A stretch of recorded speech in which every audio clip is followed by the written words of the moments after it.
to give you some background behind the Bangemall stuff, so as well as a lot of gold experience, I've also got a fair bit of nickel experience too. So I did my honours thesis in nickel at Forestania when it was owned by Outokumpu. That's part of the reason I got my first job with Western Mining, was that I had nickel experience as a geochemist. Then I did a little bit of work in nickel in North America, but I also worked in exploration around Leinster for Western Mining for nickel. And then my last job at Western Mining before I left was a combined nickel exploration team that was basically looking at the whole Yilgarn. So the way it worked back then is we had the exploration division and we had the gold business unit, the nickel business unit. So they had their mines, but they also had sort of their exploration teams. And then the exploration division were doing the other stuff like West Musgraves, the sort of more remote stuff. So, we picked up the Gun Barrel and Kohlrabi projects on the basis of work that I did, and then we made discoveries there and stuff. So, but I got really interested in this Craton margin sort of stuff, like the Voisey Bay, Raglan. West Musgrave. Yeah, but this is, so it's just after West Musgraves. So but Voisey Bay, Raglan, West Musgraves, Norilsk, these Craton margin things where you got Proterozoic edges of these Archean Cratons. And when I was working for Avoca, GSWA released these regional geochem data sets for all these different sheets, and they did a whole heap in the Capricorn origin, which is the bit between the Pilbara and the Yilgarn. Yep. And straight away I noticed that there was all this PGE anomalism, platinum at palladium anomalism in stream sediments. So I looked at it and it was related to all these dolerite sills, Proterozoic dolerite sills that sit in this origin between the Pilbara and the Yilgarn. So okay, that was pretty interesting. And I ended up working up a bit of a concept, and we got Inco really interested. And Inco wanted to do a joint venture. Inco, we're the biggest nickel company in the world. Yeah. They had bought Voisey Bay, and then they merged with Falconbridge and became huge, and then they got taken over by Vale. But at the time, they were, apart from Western Mining, they were probably the most well-respected nickel company in the world. And they liked this idea that I put together. Not much came of it. So then I left, and then so you fast forward about till 2016 when Chalice make the discovery at Julimar. And I read an article somewhere where Alex Dorsch was talking about this atlas that Geoscience Australia had put together on nickel-copper, Proterozoic nickel-copper PGEs. And I said, what's this atlas? Yeah. So I hunted it down, and then, and there's a map that we showed in our latest announcement yesterday. It's the whole of Australia. It shows all the hot spots for nickel, right? So sure, this Capricorn origin shows up as a nice high prospectivity, and I thought, So back in lockdown, back in like 2019-20, when I was starting to sort of put a few projects together, I started going back and looking at all the data sets for that area and seeing how much new information had been put together. Because, from 2010 onwards, I was busy with Doré, head down on gold exploration and production. So, but I found out that, so GSWA had done the stream seds, and there was all this PG anomalism. Yeah. 2010, they'd done a seismic survey. They'd run these seismic lines over the edge between the Yilgarn and the Pilbara to see where the big faults were. Yeah. And these faults are important because they're like your plumbing system that bring your mineralisation up. So we've got some geochem anomalies and we've got this plumbing system. And then in 2013, Geoscience Australia had done, and GSWA had done this big regional EM survey of the whole Capricorn origin. And the lines were 5K spacing, so pretty wide, but there's these big conductors, late time conductors.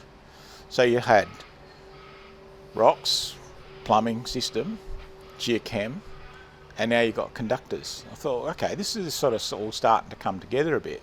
And then I found some other papers where people had done some work on these dolerite sills, GSWA, and had done some work on these dolerite sills, and the composition and the age is the same as the Giles complex in the West Musgraves, where Nebo and Babel were discovered. Then obviously since then you had the Nova discovery.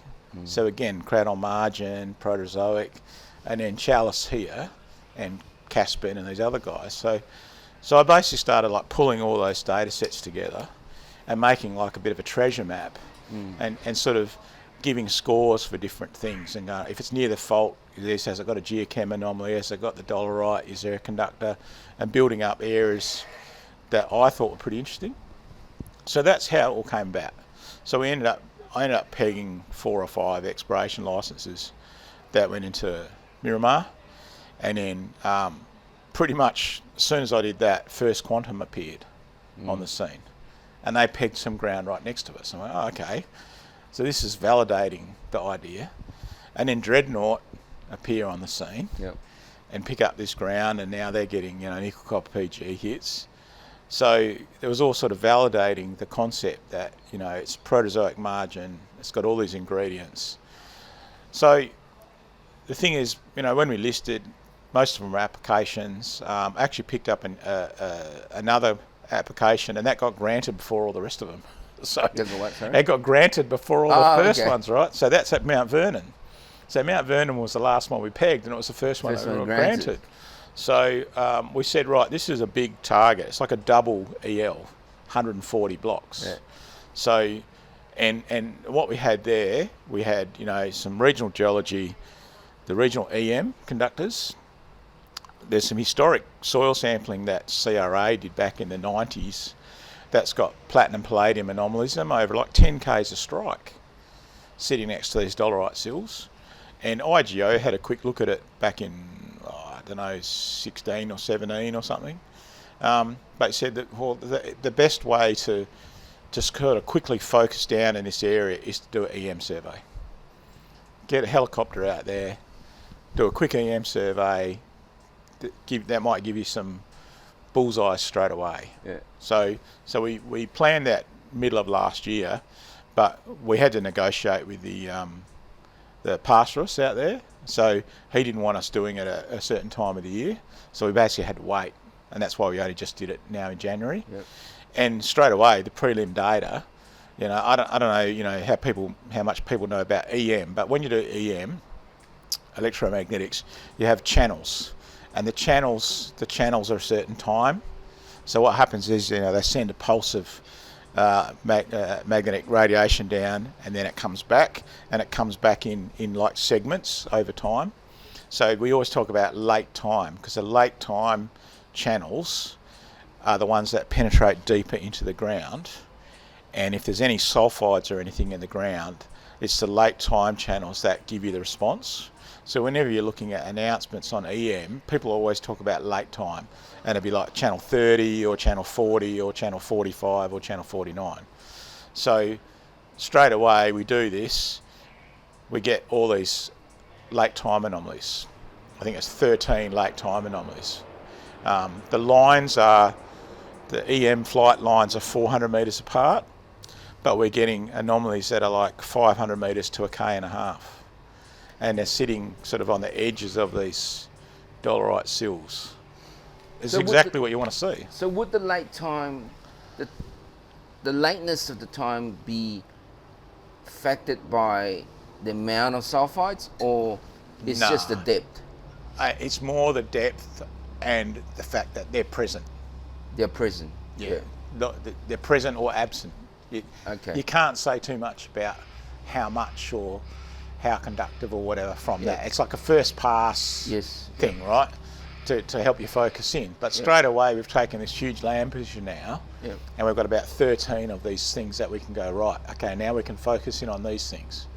And in the announcement I said that if you look at the whole tenement package, this sort of northeastern area, that's probably the most interesting. And on the western half of that, there's this historic soil sampling where there's PGE anomalism, pretty broad spaced, but it's there. But on the best part of the EM anomalies, there's no sampling. So you have to think, okay, well, maybe if I sample that eastern bit, I'm going to see PGE anomalism that's related to those conductors. So what we're going to do now, we've just got the prelim data. We have to wait for the final data that has to get modelled up. So what the geophysicists do is they basically take that flight data and they start building models where they try different shapes and depths and dips and stuff of bodies, and then they do like a theoretical response, and then they compare that against the actual response. So then they come up with, is it steep, is it flat, how deep is it, and they'll come up with a series of models for all those anomalies. And then what you do probably now, we're at 400 metre line spacing now, you go out on the ground and you probably do ground EM. You pick the best 3 or 4 and you do ground EM, where you actually lay out a loop on the ground spacing and then really home in, and that will give you then a drill target to home into. So, but so far, you know, it's good. It's exactly what we wanted to see. You know, from 5 kilometre spacing to 400. How significant? I mean, a lot of guys out there are not in our industry. So how significant is that in your? Well, those anomalies, without much information on the magnitude of the anomaly at the moment till we see the final data, but the size, the spatial size of those anomalies, the best ones up in the northeast, that's the same size as a nova. That's the same size as a Ernest Henry. I mean, it's an ICG, but that's an EM anomaly. They're significant EM anomalies. They're significant size. So, you know, they, and where they sit on the edges of these dolerite sills. See, the model is that you have a structure, the fluid comes up the structure, deposits out into the sill, and where the sill, if the sill goes over a sedimentary unit that's got some sulfide in it, so it's like a black shale or something, it's a bit like, how to explain it? So imagine you've got a cup of tea, right, and you put some sugar in the tea, and the sugar dissolves. So think of that as the nickel and the copper in the PGEs, right? You keep putting more spoons of sugar in, it keeps dissolving, but at a point, it can't dissolve anymore. Right, so the dolerite sill goes over the top of the sediments with sulphur in them. The dolerite sill picks up the sulphur as it's going across it. At some point, it keeps dissolving the sulphur, but at some point, it can't dissolve anymore. So then the sulphur attaches itself to the nickel and the copper and the PGEs and drops out as sulfides. That's what you're looking for. That EM anomaly, hopefully, is that indication of those sulfides dropping out. The intensity of the EM going from, you know, blue, yellow to red. Does that signify anything? Yeah, well, that's just the strength of the anomaly. So the blue is basically nothing. So the red has more sulfides than the yellows, and it's more conductive. More conductive. Yeah, and the thing with the geophysics, you have to be a bit careful because lots of things can give you conductors. Even water can give you a conductor, right? But that's why, one, you're looking at the lake time, because you don't want superficial stuff. You want deeper stuff. And also the late time is more indication of sulfides rather than clay or something like that. So, you know, till we see the final data, you know, you can't say too much, but I'd much rather see late time EM anomalies than early time. And I'd much rather see little sort of pinpoint 500 metre long EM anomalies than big long EM anomalies, because they're probably just related to a sedimentary unit. But when you see like a pinpoint or something that's trapped between faults or something, that's what looks more interesting. I mean, I'm a converted when we start talking about deep crustal stuff. You know, I've had people coming here talking about you know, lithospheric signatures and structures, and it's just one of those things that people don't think about much, and they do talk about these margins and things like that, right? The main thing to think about, just to really simplify it, when you're looking for a mineral deposit, you need really 3 or 4 things. You need a source of the metal or whatever. You need a plumbing system, and you need a trap. So in this case, the plumbing system is those big faults that are sitting between the Archean and the Yilgarn and the Pilbara. That's your plumbing system. Your source is your magma, you know, your dolerites, and then your trap is where the sulfides are. So, and that's the same for gold too, right? Yeah. So that's why we talk about the Barara shear zone. Yeah.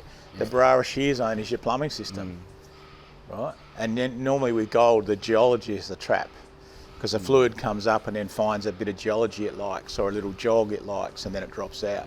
So that's what people think about, you know, source, plumbing system, and trap.